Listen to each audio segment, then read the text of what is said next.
Permainan Verdi Sambo dan jaksa semakin terlihat. Segala upaya licik mulai dilakukan dalam persidangan. Saksi-saksi pun ikut disiapkan untuk mendukung pembebasan Sambo CS. Sesungguhnya jaksa sudah tahu bahwa akan yang disampaikan oleh para saksi itu apa, kan dia sudah ada berkas hasil pemeriksaan penyidikan gitu. Ya, tapi mestinya itu di sidang pengadilan itu tergantung kepada kemahiran dan keahlian dan skill jaksa untuk menggali keterangan yang lebih objektif lagi terkait dengan materi keterangannya itu gitu.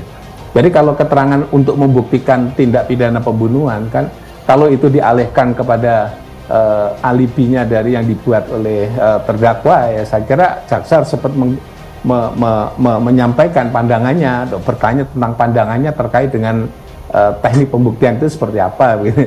Supaya jangan sampai jaksa larut dalam satu suasana alur dari yang disampaikan oleh saksi yang bersangkutan. Prof. Muzakir, Anda melihatnya gimana? Jaksa tergiring pernyataan saksi atau tetap pada pendiriannya? Nah, itu yang saya ingin sampaikan tadi. Kalau ada saksi yang istilah bahasanya mengarahkan arahan saksi kepada bagian yang lain yang itu bukan tugas jaksa, ya saya kira jaksa cepat mengkatnya bahwa mestinya dia harus segera untuk menggali pertanyaan yang mengarahkan, membalikkan pada fokusnya. Yang prinsipnya di dalam pembuktian perkara itu kan yang harus dibuktikan yang pertama dan paling utama adalah unsur-unsur tindak pidana dalam dakwaan atau pasal yang didakwakan oleh jaksa penuntut umum. Jadi kalau itu sudah dapat, jaksanya sudah dapat, barulah kemudian bergeser pada link yang kedua, ya. Tapi ini jangan bermain link yang kedua atau ke yang ketiga. Jadi nanti menurut saya jaksa itu bisa istilahnya terperangkap oleh sesuatu argumen yang tugas jaksa yang utama menjadi lengah gitu. Itu yang saya kira ya sebaiknya jaksa harus waspada dalam konteks ini, bahwa tugas jaksa itu membuktikan dakwaannya, bukannya lain-lain gitu. Apa pertimbangan nanti saksinya siapa yang pertama, siapa yang ini, itu majelis hakim kan nanti yang menentukan. Itu apa pertimbangannya biasanya, Kang? Bukan, Mas Bayu, justru karena yang mendakwa itu jaksa, beban pembuktian ada pada jaksa. Jadi jaksa yang mengajukan, bukan hakim yang memilih. Jadi kita juga hakim pada nggak tahu di ruang sidang itu besok kemudian dihadirkan siapa. Ini kan ada daftar saksi. Nah, tapi biasanya sekali lagi ada beberapa hakim, sudahlah ini nggak perlu, udah ini aja karena persoalannya pembunuhan, kejadiannya sini. Coba Pak Jaksa saring beberapa, nanti jaksa katakan siap majelis, kami akan menghadirkan ini. Kalau yang kupret gitu ya, yang nggak penting-penting, ngapain juga ngabisin waktu, apalagi suaranya langsung sampai malam. Itu kan orang juga malas dengerinnya. Di sini yang ditunggu-tunggu oleh publik yang sudah penasaran sekarang kan peran 4 orang ini ya, 5 pertanyaan di ruang TKP. Kalau yang lain akan fakta pendukung. Kalau menghilangkan nyawa jelas ada. Pasti balistik mengatakan ditembak. Forensik matinya di sini. Justru bagaimana dilakukan tadi, siapa yang melakukan, siapa yang menyuruh, siapa yang membantu, siapa yang turut serta. Nah, peran-peran mereka lah kejujuran di situ. Kalau pelaku udah mengakui nah kalau yang menyuruh seluruh dakwaan kan perintah menembak. Kita ikutin mereka, perintah hajar. Sudah ada kata perintah kan. Itu yang penting nanti justru. Kak Yonatan, kita semua tahu bahwa terdakwa adalah orang yang sangat berkuasa, penegak hukum pula. Jika memang menghadirkan seperti dokter forensik, ahli psikologi forensik, apakah dari pihak pengacara keluarga akan mengusulkan nama-nama agar terjamin independensinya?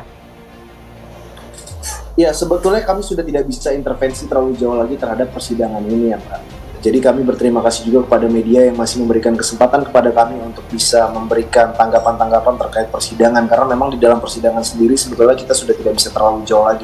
Tetapi dalam hal ini kami masih meyakini, kami masih punya keyakinan yang teguh terhadap penegakan hukum kita ini masih bisalah on the track begitu dengan seadil-adilnya. Maka dari itu kami masih mempercayakan sepenuhnya kepada jaksa penuntut umum dan majelis hakim dalam hal ini yang menangani perkara ini mampu menjaga integritasnya dan yang seperti tadi saya sampaikan, marwahnya ini menjadi taruhannya dan seluruh nasib bangsa juga ini menjadi taruhannya, karena jangan sampai kejadian ini terulang lagi nanti di keesokan hari karena tidak ada ketegasan mungkin dari majelis hakim nantinya. Nah, maka dari itu kami berharap nanti jika majelis hakim ingin memanggil ya, ataupun jaksa penuntut umum ingin memanggil saksi-saksi lain yang kredibel begitu, saya harap betul-betul yang independen dan memang jauh dari tekanan-tekanan ataupun intervensi-intervensi lain. Karena kita melihat yang memang seorang Ferdy Sambo, seorang polisi ini memiliki power yang overpower menurut saya. Jadi powernya itu di atas rata-rata. Bahkan kami pun melihat bagaimana saksi-saksi di dalam persidangan itu masih ada relasi yang sangat kuat dengan terdakwa, dalam hal ini Ferdy Sambo begitu.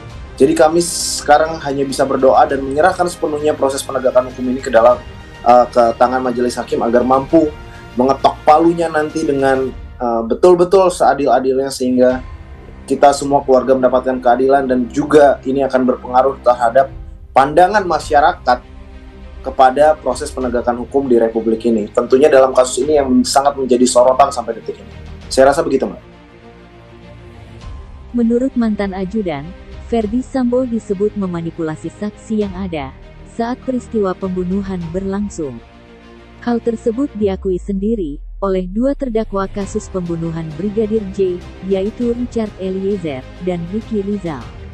Mereka berdua meminta maaf kepada para penyidik Polres Jakarta Selatan karena memberikan keterangan yang tidak sesuai dan menuruti skenario yang dibuat oleh Ferdy Sambo.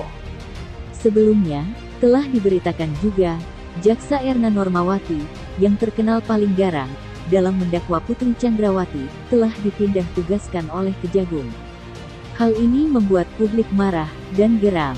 Padahal, jaksa tersebut dinilai yang paling mendukung dan memperjuangkan keadilan bagi keluarga Brigadir J. Hal ini dikhawatirkan, dakwaan jaksa terhadap terdakwa Ferdy Sambo DKK menjadi melemah. Ditambah, hampir semua saksi yang dihadirkan saat persidangan masih merasa takut dan berusaha membela Ferdy Sambo. Terbukti, masih banyak saksi yang berbohong saat persidangan. Tepatlah sudah, jaksa garang sudah tak terlihat lagi dalam persidangan, dan permainan Ferdy Sambo dalam memainkan saksi semakin kuat. Bahkan, saksi dari polisi yang berpangkat tinggi juga takut untuk memberi kesaksian dengan benar di persidangan. Para petinggi di kepolisian justru membantu Ferdy Sambo untuk menutupi kejahatan-kejahatan yang telah dilakukan. Menurut pakar, saksi-saksi yang dihadirkan dalam persidangan kebanyakan tidak mendukung dakwaan jaksa. Apalagi, saksi yang masih memiliki relasi dengan Ferdy Sambo, baik itu ART maupun rekan polisi atau mantan ajudan Ferdy Sambo.